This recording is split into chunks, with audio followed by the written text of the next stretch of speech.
가시 속에 피어난 생명의 꽃이라는 제목으로 여러분들과 하나님의 말씀을 나누도록 하겠습니다. 며칠 전에 그 뉴스를 보니까 깜짝 놀랄 만한 그런 사건이 있었는데, 초등학생 친구가 자기 친구를 잔인하게 칼로 찔러서 살해한 사건이 있었어요. 지금까지 알려진 바에 의하면은 그 친구가 이제 자기 부모님이 이혼한 사실에 대해서 다른 친구들에게 험담을 하고 놀리고 괴롭혔다고 해요. 그래서 그 친구를 이제 자기 할머니 집으로 불러다가 살해했는데, 아무리 그렇다고 할지라도 초등학생이 초등학생 친구를 살해했다. 제가 평생 살면서 이런 뉴스는 처음 들어봤어요. 어떻게 이런 일이 가능할까? 그 밑에 이제 기사의 댓글들을 보니까 대부분 그 가정의 형편을 궁금해 하더라고요. 도대체 어떤 가정이길래 아이가 그렇게 됐을까? 상식적으로 보통인 사람들이 이제 그렇게 생각을 하죠. 가정의 형편이 한 인간의 됨됨이에 미치는 영향이 크기 때문에 어떤 사람이 문제를 일으키거나 또 사건을 일으켰을 때 그 사람의 가정이 도대체 어떤 가정일까 생각을 합니다. 하나님께서는 부모가 그 자녀를 양육하여서 그 자녀가 사회성을 기르고 또 도덕적 인간으로 살아갈 수 있도록 섭리하셨어요. 이것이 가정의 순기능입니다. 그러니까 가정의 바른 기능, 그 자녀를 잘 양육하여서 온전한 사람, 도덕적 사람, 그리고 선한 사람 만드는 것이 가정의 순기능이에요. 그런데 인간 세상에 죄가 들어온 이후에 이 가정의 순기능이 깨어지고 역기능이 일어나기 시작했어요. 가정의 역기능이 발생하기 시작했다는 거예요. 그래서 정도의 차이는 있겠지만 어느 가정이든지 문제 없는 가정이 거의 없어요. 그 내면을 들여다보면요, 부부 간의 갈등, 그리고 뭐 자녀와 부모와의 갈등, 뭐 형제 간의 갈등, 여러 가지 문제들이 그 각 가정마다 있습니다. 하나님께서는 성경에 말씀하시기를 내 자녀를 노엽게 하지 말아라. 그러니까 내 자녀가 분노에 차도록 하지 말아라. 그렇게 양육하지 말아라 하셨지만 사실 그게 말처럼 쉬운 게 아니죠. 그죠? 말처럼 쉬운 게 아니에요. 그래서 어떤 가정이든지 하나님의 말씀대로 잘 양육하고 싶은데 그게 잘 쉽지가 않습니다.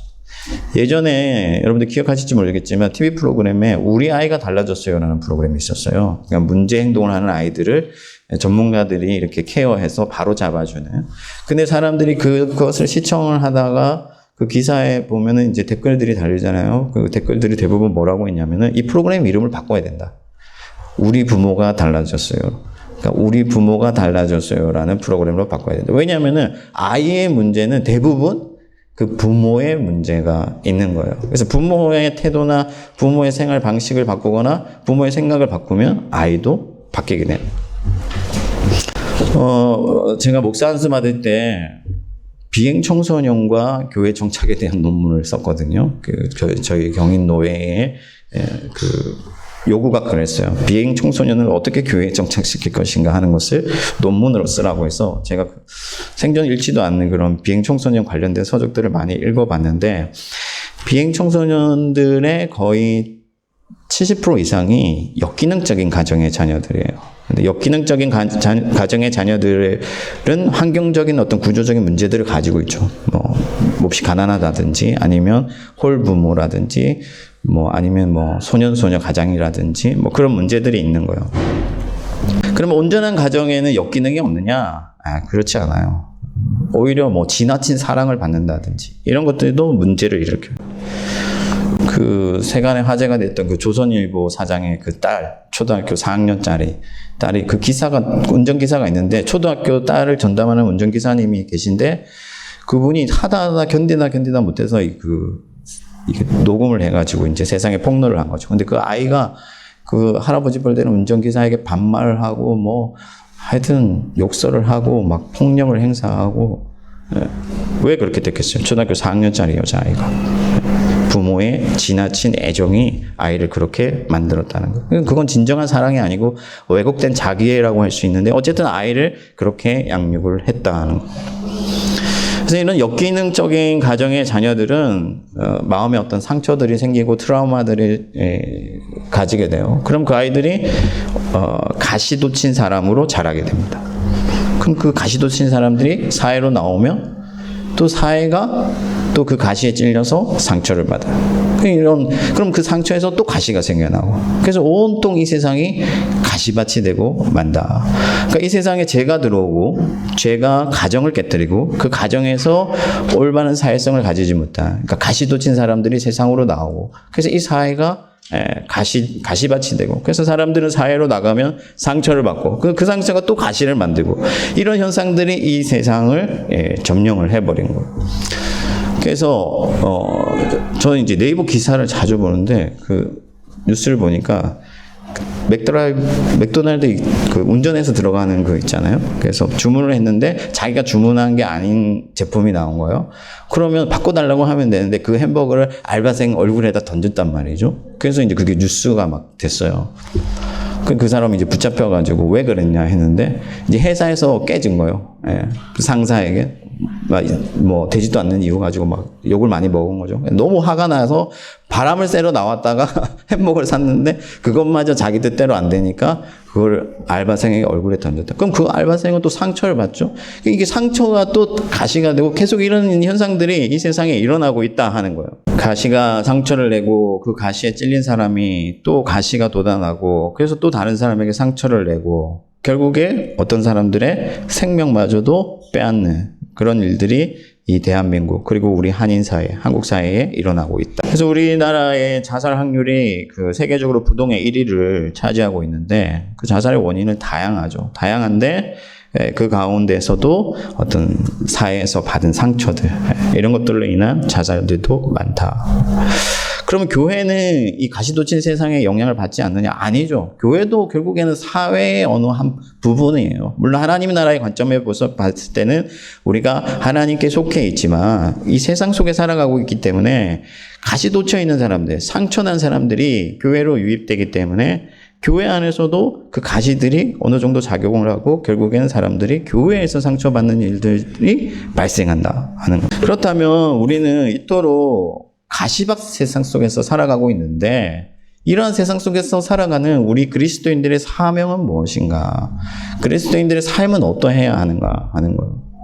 오늘 설교 제목에서 말씀드린 것처럼 그리스도인들은 가시밭 속에 피어난 생명의 꽃이다. 쉽게 말하면요, 이 가시밭 속에 살아가면서 우리가 사람들에게 생명을 나눠주는, 구원하는, 치유하는 그런 사람들로 살아야 된다. 사람들의 마음을 치유하고 그 사람들을 회복시키고 그 사람들을 구원하는 역할을 받은 사람들이 누구냐면은 바로 그리스도인들이다 하는 거예요. 그러니까 우리도 세상에 살아가면서 상처를 받아요. 받지만 우리는 그 상처로 인하여 다른 사람들의 아픔을 공감하고 그 사람들을 치유하는 자로 살아가야 된다 하는 거예요. 바로 요셉이 그러한 삶을 살아간 사람의 대표적인 인물이에요. 요셉은요, 오늘 우리가 본문에 읽어서 아시다시피 형들에게 왕따를 당했어요. 괴롭힘을 당했어요. 무시를 당했어요. 외면을 받았어요. 형들이 그를 미워했어요. 형들이 한 명 있는 게 아니고 2명 있는 게 아니에요. 형들이 엄청 많아요. 한 반이 클래스예요. 그런데 그 형들이 작당하고 요셉을 싫어했다는 거예요. 미워했다는 거예요. 그러면요, 여러분들 마음이 어떻겠습니까? 형들에게 사랑받아야 되잖아요. 돌봄 받아야 되잖아요. 그러니까 형들이 커서 이렇게 양들을 치러 들러 나가고, 그럼 하루 종일 심심하죠. 형들을 기다리겠죠. 형이 돌아오기를 기다릴 거 아니에요. 그럼 형들이 돌아오면 같이 놀아주길 기다리고, 근데 형들이 돌아오면 어떻게 해요? 외면하고 밀어낸단 말이죠. 이것이 요셉에게 분명히 상처가 되었을 거예요. 그런데 바로 다음 장으로 넘어가면요, 요셉이 아버지가 형들을 돕기 위해서 심부름을 보낼 때 형들을 위하여서 먼 길을 떠나는 거예요. 여러분들 같으면 어떻게 하겠어요? 내가 왜? 형들이 나를 싫어하는데, 나를 미워하는데 내가 왜? 그렇게 얘기할 수 있지 않겠어요? 그러나 요셉은 형들을 위하여서 길을 떠나는데 1차 그 목적지에 도착했을 때 형들이 없었어요. 그러면 모르겠다, 그냥 돌아가자 할 수 있지만 다시 형들을 찾아서 먼 길을 떠나는 거예요. 형들에게 도움이 되고자, 형들에게 유익이 되고자 그 길을 떠났다. 그리고 요셉이 애굽에 팔려갔을 때 여러분들 다 아시다시피 옥에 갇혔잖아요. 억울한 누명을 쓰고 옥에 갇혔잖아요. 그러면 여러분 상처를 받았잖아요. 자기가 이 집에 충성을 했는데 열심히 일했단 말이에요. 성실히 했고 이 주인에게 도움이 되고자 자기의 모든 걸 쏟았단 말이에요. 그런데 돌아온 건 뭐였냐? 지하 옥에 갇히는 거였단 말이에요.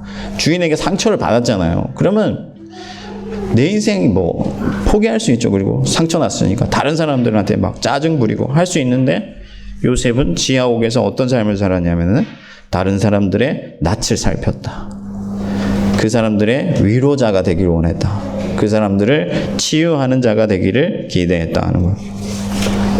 그리고 요셉은 애굽에 죽어가는 많은 사람들을 구원했어요. 자기를 옥에 가두고 자기에게 누명을 씌우고 자기를 괴롭게 한 사람들을 용서하고 그들에게 오히려 구원을 베풀었어요. 마지막에는 자기를 따돌리고 심지어 자기 동생인 요셉을 애굽 나라에 팔아버린 형들을 용서하고 끌어안고 그들의 상처마저도 치유하였다. 우리 예수님께서도 이 땅에 오셔서 상처받은 많은 사람들을 구원하셨습니다. 12년 동안 혈루병을 앓은 여인이 있었어요.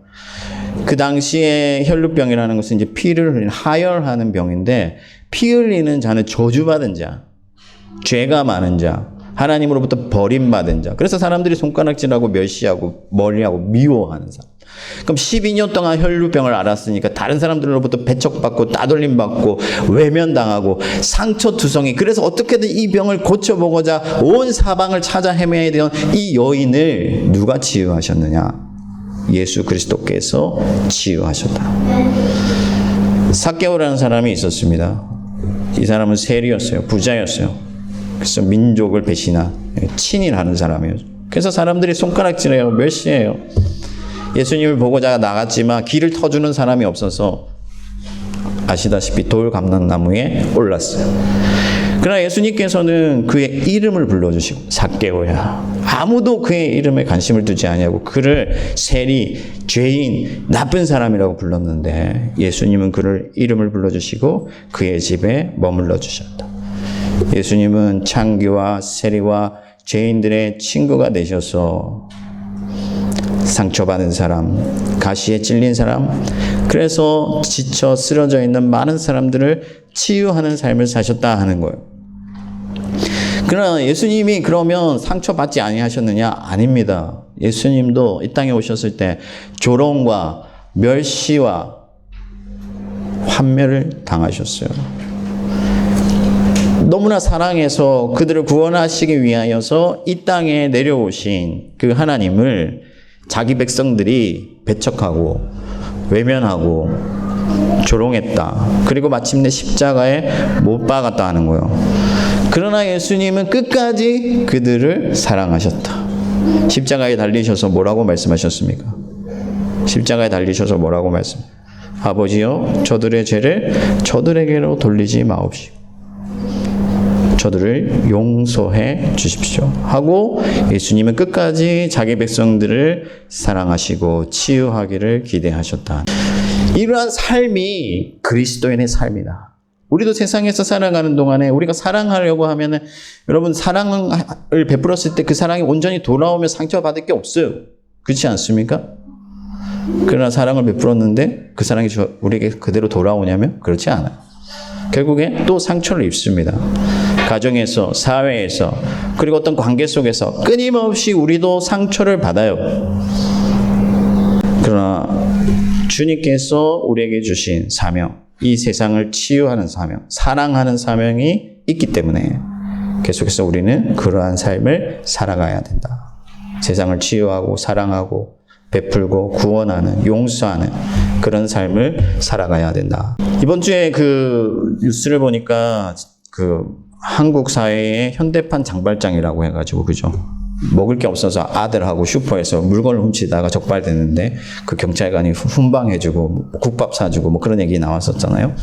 그래서 주변에 어떤 그걸 지켜보던 행인이 20만 원을 인출해서 자기 돈을 인출해서 그 자리에서 그 부자에게 선물을 했다. 뭐 이런 기사들이 났었어요. 사람들의 마음이 어떻게 돼요? 따뜻해지죠, 그죠? 따뜻해지잖아요. 뭔가 척박하고 날카롭고 냉정한 이 사회 속에서 계속 상처받다가 마음에 치유가 일어나는 거예요. 힐링이 일어나는 거예요. 근데 이분이 알고 보니까 도박을 해가지고 가산을 탕진한 사람이요. 또 세상에 상처를 받았어요. 그 사람에게. 그렇게 온정을 베풀었는데 알고 보니까 이 사람은 친구들이 밥 사 먹어라, 친구들이 아이 양육해라고 빌려준 돈마저도 도박에 쓴 사람.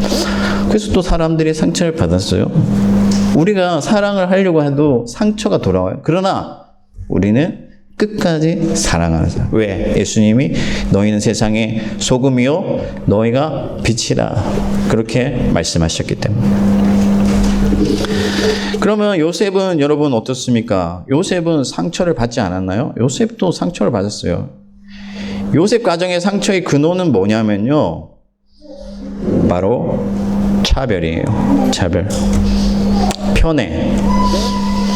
오늘 본문에 읽어보니까 야곱이 그 요셉을 더 많이 사랑했다. 그렇게 얘기를 하고 있습니다. 이 야곱도 사실은 편애를 당해본 사람이에요. 이삭이 누굴 더 사랑했냐면은 에서를 더 사랑했어요. 야곱이 아버지로부터 편애받았어요. 차별받았어요. 그래서 어떻게든 아버지의 복을 받고자 했고 뭔가 하나님으로부터 더 얻고자 했고 사랑받고자 했어요. 그런 갈망이 있었어요. 그런데 오히려 그 가정으로부터 도피하게 되고 형을 피해서 도망가게 되고 그런 어떤 외로움과 아픔을 라헬로부터 보상을 받으려고 했는데 라헬이 일찍 죽었잖아요. 그 노년에 낳은 아들이 있는데 그게 누구냐면 라헬로부터 낳은 아들이 있는데 누구냐면 요셉이거든. 그 요셉을 더 많이 사랑한 거예요. 그래서 그때 당시 왕들이나 입는 채색 옷을 지어 입혀준 거죠. 제가 지난번에도 한번 얘기했는지 모르겠는데 그 두 마리 그 원숭이를 이렇게 유리벽 사이에 가둬두고 똑같이 그죠? 똑같이 당근 채소 줄 때는 너무 행복해요. 두 마리 원숭이가. 근데 어느 날 갑자기 한쪽에는 이제 사과를 주는 거예요. 사과를 주는 거예요. 당근 채소만 주다가 한쪽에는 사과와 당근 채소 주고 한쪽은 그냥 당근 채소만 계속 주는 거예요. 그러니까 이 사과를 받지 못한 이 원숭이가 어느 날부터 당근 채소를 안 먹는 거예요. 기분이 나쁜 거지. 원숭이도 차별받으면 기분이 나쁜 거예요. 그러니까 막 당근을 집어 던진다니까요. 나도 사과 내놓으라고. 이게 본능이에요. 그런데 형들이 가만 보니까 요셉만 아버지가 사랑하거든요. 그러니까 형들도 어떻게 보면 피해자죠. 아버지 사랑이 필요한 거예요. 그래서 요셉을 밀어냈어요. 요셉을 싫어했어요. 요셉을 차별했어요. 그래서 형들의 마음에 가시가 돋아나고 그 가시가 요셉을 막 찔렀어요. 특히나 요셉은요, 어머니의 사랑을 받지 못했어요. 그때는 자녀들은 어디에 거하냐면 어머니의 장막에 거하는 거예요. 그러니까 일하러 나갔다가 돌아오면 어디를 가냐면은 어머니의 장막으로 들어가는 거예요. 각기 엄마들이 있잖아요. 다 엄마들이 다르죠. 그래서 각기 엄마들이 있는 곳에 장막으로 들어가는 거예요. 근데 요셉은 갈 장막이 없어요. 자기를 돌아봐 줄 사람이 없어요. 편애받는 거예요. 차별받는 거예요. 그것이 그에게 상처가 되었다. 그래서 요셉의 상처, 그러니까 요셉의 가정의 상처의 근원은 바로 차별, 편애라는 그런 역기능이었다 하는 거예요. 그러면 이 역기능이 형들의 마음에 상처를 줬는데 그 상처가 어떤 가시로 돋아나냐면은 오늘 말씀에 보면 편하게 말할 수 없었다 이렇게 되어 있잖아요. 이 편하게 말할 수 없었다는 말이 원문으로 직역하면 도저히 친절하게 말할 수가 없었다 이런 뜻이에요. 그러니까 쉽게 말하면 좋은 말 못했다. 말이 좋게 안 나갔다는 거죠. 뭐 잘못하면 뭐라고 했어? 너는 머리에 똥만 차가지고 막 그렇게 하는 거예요. 상처가 되죠. 그런 마음의 상처. 요셉이 그런 말의 상처를 계속해서 받았다는 거예요. 어릴 때부터. 형들이 한둘이 아니잖아요. 돌아가면서 한마디씩 하면은 그게 얼마나 마음에 상처가 됐겠어요. 예수님은 너희 입에 들어가는 것이 아니라 너희 입에서 나오는 것이 악하다. 그렇게 말씀하셨어요. 마음에 가시가 돋치면 말로 독설이 나오는 거죠. 그게 칼이 돼서 사람들의 마음에 상처를 내는 거예요. 야고보는 혀는 능히 길들일 사람이 없나니 쉬지 않은 악이요 죽이는 독이 가득한 것이라. 말로써 사람들을 죽이는 독을 쏟아낸다. 그래서 간호사 세계, 저희 집사람도 간호사 출신이긴 한데 간호사 세계에 보면 태움이라는 그런 문화가 있대요. 저는 뉴스에서 처음 봤어요. 신입이 들어오면은 태운다. 막 하얗게 불태운다. 그래서 막 닭달 볶아가지고 군기 잡는 거죠. 그런 게 있대요. 그래서 태움을 당하다가 진짜 태워진 어떤 그 간호사, 그러니까 병원에서 자살한 그 뉴스에 나왔잖아요. 사람들의 말이 좀 집에 가서 때린 게 아니고 말로써 괴롭힌 거예요. 다 같이. 그래서 야고보는 하나님을 찬송하는 입으로 사람을 저주하지 말아라. 한 샘에서 쓴물과 단물이 함께 나올 수가 없다. 말을 주의하라는 거예요.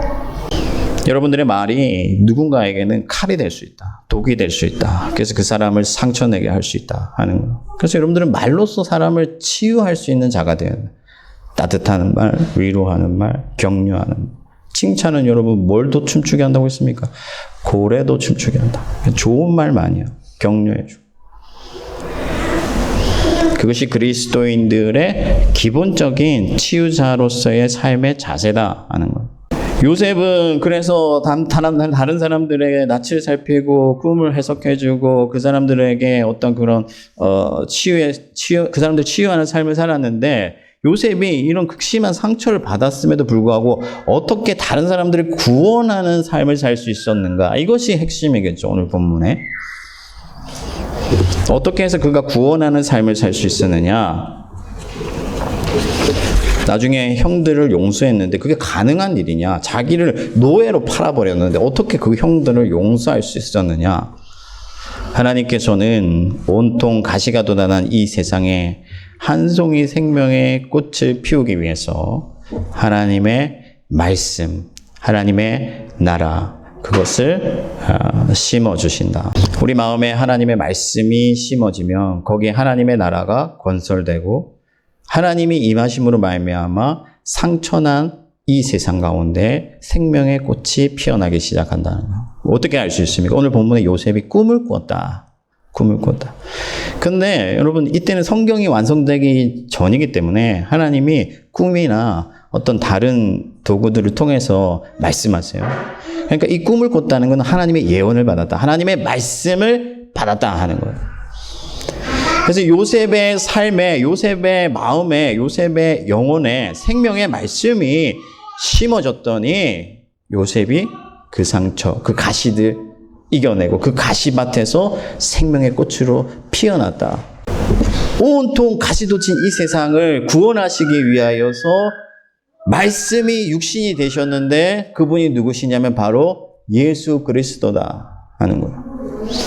요셉이 꿈을 꾼 것 같이 예수 그리스도께서 이 세상 가운데 오셔서 이제는 이 세상을 치유하시기 시작하신. 우리 마음에 예수 그리스도께서 오시면 예수의 말씀이 임하면 우리도 구원하는 자, 치유하는 자로 살아가게 된다. 육신이 되신 예수께서 다시 말씀이 되시고 그 말씀을 성령이 우리에게 생생한 꿈이 되게 하여 주신다는 거예요.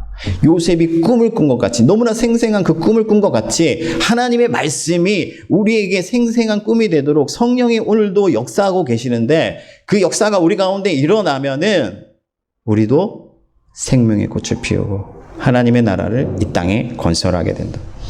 하나님의 말씀이 여러분들 가운데 임하면, 그러니까 하나님이, 예수님이, 성령님이 여러분들에게 임하면 여러분들은 이 세상을 치유하는 자, 구원하는 자로 살아가게 된다. 그래서 이미 여러분들은 하나님의 나라를 받았습니다. 그러므로 이제 하나님과 함께 이 가시밭 세상을 헤쳐가면서 사람들을 치유해야 되는데, 그럼 이 세상을, 가시밭 세상을 헤쳐나갈 수 있는 원동력이라는 것이 과연 무엇이냐? 제가 짧게 세 가지만 얘기하고 말씀을 정리하겠습니다. 첫 번째는 뭐냐면은 하나님을 나의 위로로 삼아야 된다. 상처받은 자에게 필요한 것은 뭐냐면요, 위로입니다. 위로가 필요해요. 격려가 필요하죠. 따뜻한 손길이 필요해요. 따뜻한 말이 필요하죠. 그러나 세상의 사람들이 한마디 말을 해주는 것이 내게 위로가 될 때도 있지만 진정한 우리의 위로, 사나 죽으나 나에게 가장 분명하고도 큰 위로가 무엇이냐? 바로 우리 하나님이다. 성경의 많은 인물들이 광야를 지났습니다. 그 광야라는 찬양을 저도 좋아하는데 그 찬양의 가사를 보면요. 주님의 손을 놓고는 하루도 살 수 없는 것. 그곳을 수많은 성경의 인물들이 지나갔어요. 다윗만 하더라도요. 여러분 얼마나 많은 배신을 당했습니까? 자기 장인 어른이 자기를 죽이려고 했단 말이에요. 이게 가능한 거냐? 그리고 자기 아버지도 다윗을 무시했어요. 사무엘에게 소개조차 시켜주지 않았어요. 친형들도 다윗을 무시했어요. 멸시했어요. 그러나 여러분 다윗의 시편을 보십시오. 여호와는 나의 목자시니. 하나님을 자기 위로로 삼았다. 세상 사람들 다 나를 외면하고 이 세상 살아가는 길이 가시밭길 같고 광야 같고 그래서 날마다 상처를 입어도 임마누엘 하나님 그리스도 예수 자기의 주를 자기의 유일한 위로로 삼았다는 거예요. 제가 모스크바 오고 괜찮았어요. 좋았어요. 근데 한번 몸살 심하게 했잖아요. 계속 누워서 끙끙 앓다 보니까 막 5만 가지 생각이 다 드는 거예요. 마음의 낙담도 찾아오고. 근데 며칠 전에 제가 MSC 기도회 가서 찬양 집회에 가서 찬양을 부르는데 그 찬양이죠. 하나님 사랑의 눈으로 너를 어느 때나 바라보시고 이 찬양인데 이 찬양을 부르는데 제가 교회를 고등학교 때 떠나서 안 다니다가 군대에서 회심하고 다시 나왔는데 군대에서 그때 가장 은혜 받았던 찬양이 뭐냐면은 초코파이 먹다가 막 눈물 흘린 그런 찬양이었어요. 하나님 사랑의 눈으로 20년 전에 딱 20년 전이에요. 하나님 사랑의 눈으로 너를 어느 때나 바라보시. 그러니까 제가 교회를 떠나서 막 세상 친구들과 어울리고 교회도 안 나가고 이런 시절들이 있었는데 그럼에도 불구하고 하나님이 언제나 나를 바라보시고 나의 작은 신음에도 응답하시고 그 찬양 들었는데 막 초코파이 먹다 눈물이 나가지고 회심하고 다시 교회로 나가서 근데 20년 만에 막 좀 마음이 지쳐있고 이런 상황에서 그 찬양을 부르는데 하나님이 그런 마음을 주시는 거예요. 20년 동안 나는 너를 바라보고 너의 작은 신음에도 응답하고 내게 귀를 기울이며 너를 늘 지켜보고 얼마나 위로가 하나님이 나와 함께 하시 하나님이 나를 떠나지 아니하시 하나님이 나를 바라보심이 큰 위로가 되는 거예요. 사랑하는 여러분, 세상을 살아가다 보면 고난한 때가 있어요. 상처를 받을 때가 있습니다. 사람들로부터 멸시당하고 무시당하고 세상 나가면 더 그렇죠. 어른들은 더 잘 알잖아요. 그러나 누가 계시냐면 우리 하나님이 늘 우리와 함께 하시는 줄 믿습니다. 거기로부터 여러분들이 위로를 받아요. 두 번째는 뭐냐면은 하나님이 주신 소명을 기억해야 된다. 여러분, 요셉이요. 넘어지고 실패하고 좌절하고 상처받고 너무 힘든데 하나님이 꿈을 주셨어요. 소명을 주셨거든. 세상을 치유할 거다. 네가 세상을 구원하는 자로 살 거다. 무사람들이 너를 존경하고 무사람들이 너에게 찬미를 올릴 거다. 그 꿈을 받았단 말이에요. 그러니까 형들이 미워하고 여러분들이 그 들판에서 형들이 돌아오길 기다리다가 형들이 돌아왔는데 막 형들에게 뛰어갔는데 형들이 멸시하고 무시하고 그래서 막 구석에 앉아서 눈물을 흘렸겠죠. 요셉도. 그러나 그 상처받는 순간에 하나님이 주신 꿈, 소명, 내가 너를 쓰겠고 너를 통해서 내 나라를 건설할 거다. 너는 왕과 같은 자가 될 거다. 하나님이 우리에게 말씀하셨습니다. 너희는 거룩한 나라요. 제사장이요. 왕 같은 제사장. 예수님께서 세상이 나를 미워하기에 너희도 미워할 것이다 말씀하셨어요. 우리가 이 땅에서 세상을 치유하는 자로 살아가는 게 쉬운 게 아닙니다. 세상은 계속해서 우리를 반대할 거예요. 어려움들이 다가올 거예요. 그러나 주께서 주신 사명을 기억하고 계속해서 달려나가는 거예요. 하나님이 저를 여기 보내실 때 하나님이 제게 소명을 주셨고 사명을 주셨기 때문에 그 사명을 붙잡고 나아가는 거예요. 여러분, 사람들을 사랑하는 게, 사람들을 구원하는 게, 사람들을 치유하는 게, 사람들에게 베푸는 게, 희생하는 게, 헌신하는 게 쉽지가 않아요. 또 상처를 받을 수 있어요. 그러나 하나님이 우리에게 주신 소명을 기억하고 계속해서 달려가면 끝내 누가 우리에게 상을 주시느냐, 누가 우리를 안아주시느냐, 누가 우리를 영화롭게 하시느냐, 하나님이, 예수께서 그렇게 해주신다. 마지막 세 번째는 뭐냐면은 하나님의 말씀을 마음에 간직해야 된다. 오늘 본문 말씀에 보면 야곱이 그 꿈을 명심했다. 그러니까 마음에 품었다, 기억했다 하는 거예요. 그러니까 이 야곱은 영적인 사람이니까 그 꿈이 예사롭지 않다는 것을 간파했을 거예요. 그래서 그 말씀을 마음에 품었다는 거예요. 성경에 요셉이 그 꿈을 마음에 품었다는 말씀은 없지만 야곱이 그 꿈을 마음에 품었다는 것이 암시하는 게 뭐겠느냐. 요셉이 항시 그 꿈을 기억하고 그 말씀을 기억하고 그 말씀을 새기고 살아갔다 하는 것을 보여주는. 그래서 여러분 지치고 힘들 때 여러분들의 마음에 품어있는 말씀이 있다면 그 말씀이 여러분들에게 힘과 용기를 줄 수가 있어요. 저도 지치고 힘들 때, 어릴 때 아버지가 말씀 암송을 많이 시키셨어요. 억지로 막 말씀 암송 이렇게 내주고 못 외우면 밥 안 주고 막 그래서 억지로 외웠는데 지금 그때 암송했던 게 얼마나 유익한지. 새벽에 막 기도할 때 힘들고 지칠 때 있잖아요. 그럴 때가 있으면은 말씀을 암송하는 거예요. 말씀, 마음에 새긴 말씀을 떠올리는 거죠. 여호와는 나의 목자시, 내게 부족함이 없으리로다. 그가 나를 푸른 초장으로 인도하시, 쉴만한 물가로 인도하시. 그 말씀을 마음에 새긴 말씀을 떠올리면 그게 위로를 주고 힘을 주고 또 우리를 이겨내게 한다. 우리의 마음의 상처를 치유한다. 여러분, 목사는 뭐 거룩한 사람이고 영적인 사람이니까 상처가 없느냐? 아니에요. 목사는 한 명 상대하는 게 아니에요. 제가 큰 교회에 이렇게 있을 때는요, 초등학생한테도 상처받고, 할아버지한테도 상처받고, 아줌마한테도 상처받고, 아저씨한테도 상처받고, 온갖 사람한테 상처받고, 상처투성이에요. 근데 그 사람들도 다 상처받고 왔어요. 여러분, 그럴 때마다 나를 치유하는 치료제, 진정한 치유제가 뭐냐? 하나님의 말씀을 정리하겠습니다. 여러분, 여러분 혹시 아세요? 잘 모르실 것 같은데 가수 AOA라고 잘 모르시죠? 젊은 분들은 아실 것 같은데 그 멤버 중에 찬미라고 있어요. 찬미의 엄마가 진정한 금수저다. 뭐 그런 기사를 보신 적이 있는지 모르겠는데 그분이 부자라서 금수저가 아니에요. 이분이 미용실을 운영하는데 어릴 때 집이 너무 가난해가지고 아버지랑 소매치기를 하다가 경찰에 붙잡힌 적도 있어요. 근데 이제 너무 이제 아이들이 잘못 크니까 엄마가 이제 애들을 데리고 아버지를 펴서 도피를 한 거예요. 그래서 너무 가난하니까 학교도 못 다니고. 그런데 그렇게 상처받은 이 어머니에게 그 동네 미용실 아주머니가 불쌍히 여기서 데려다가 이제 일을 시켜준 거예요. 근데 그 아주머니가 이제 칭찬을 해주는 거예요. 야, 너 참 잘한다. 야, 너 이거 참 잘하는구나.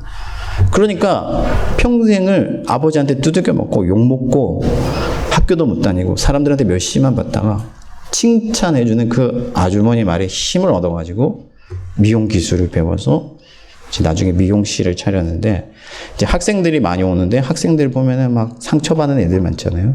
그런 애들 보니까 너무 불쌍해. 자기 어릴 때 생각이 나서. 그래서 지금은 미용실과 쉼터를 운영하는데 청소년 100명이 거기에서 청소년들, 그러니까 불량 학생들 100명이 거기서 쉼터로서 사용하고 있고, 그래서 이 아주머니가 심리치료사 자격증도 따고 그 아이들 상담해줘요.